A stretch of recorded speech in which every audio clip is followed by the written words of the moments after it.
அடுத்ததாக நீட் தேர்வு தொடர்பான ஒரு குழப்பம் அப்படின்றது தொடர்ந்து நீடிக்குது. என்ன காரணம் அப்படின்னு பார்க்கும்போது, நீட் தேர்வு தொடர்பாக உச்சநீதிமன்றத்தில் எல்லா உயர்நீதிமன்றத்தில் பதிவு செய்யப்பட்ட எல்லா வழக்குகளையும் உச்சநீதிமன்றம் கையில் எடுத்திருக்கு.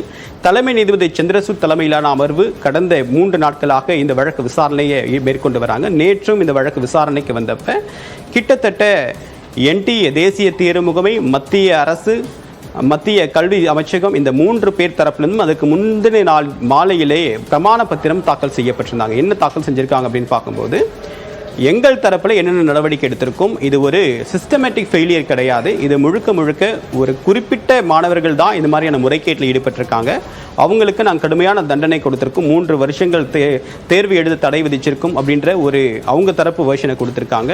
இன்னொரு பக்கம் கல்வி அமைச்சகம் என்ன சொல்லியிருக்காங்க அப்படின்னு பார்க்கும்போது, IIT டீமை வச்சு நாங்கள் அனலைஸ் பண்ணி பார்க்கும்போது எங்கெங்கெல்லாம் அதிக அளவுக்கான பயிற்சி மையங்கள் இருக்கோ அங்கே அதிக அளவுக்கான மாணவர்கள் முதல் மதிப்பெண் பெற்றிருக்காங்க. அதிக அளவுக்கு மதிப்பெண் பெற்று இந்த தேசிய தேர்வு முகமை வைத்த தேர்வுகளில் அதிக அளவு தேர்ச்சி பெற்று தெரிய முடியுது. இதனால் கேள்வித்தாள் லீக் ஆகலை அப்படின்றது தெரியுது.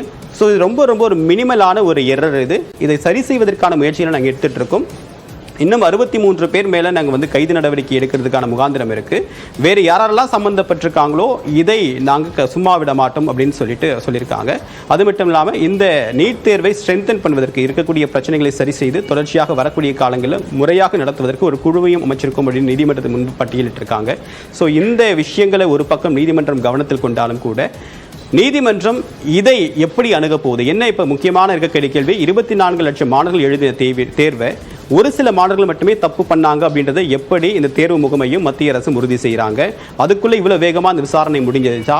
இதை உச்சநீதிமன்றம் ஏற்றுக்கொள்ளுமா அப்படின்ற ஒரு கேள்வி இருக்கக்கூடிய நிலையில் கவுன்சிலிங் எப்போது தொடங்கும், வேறு படிப்புகளை தேர்ந்தெடுக்க முடியுமா, இல்லை நமக்கு மருத்துவ சீட் கிடைக்குமா அப்படின்ற சந்தேகத்தோடு தான் மாணவர்கள் இருக்கக்கூடிய நிலை ஏற்பட்டிருக்கு. ஸோ 18ஆம் தேதி இந்த மாதிரி விசாரணைக்கு வர இருக்கு. என்ன முடிவை உச்சநீதிமன்றம் எடுக்க போகிறாங்க அப்படின்னு பார்க்கலாம்.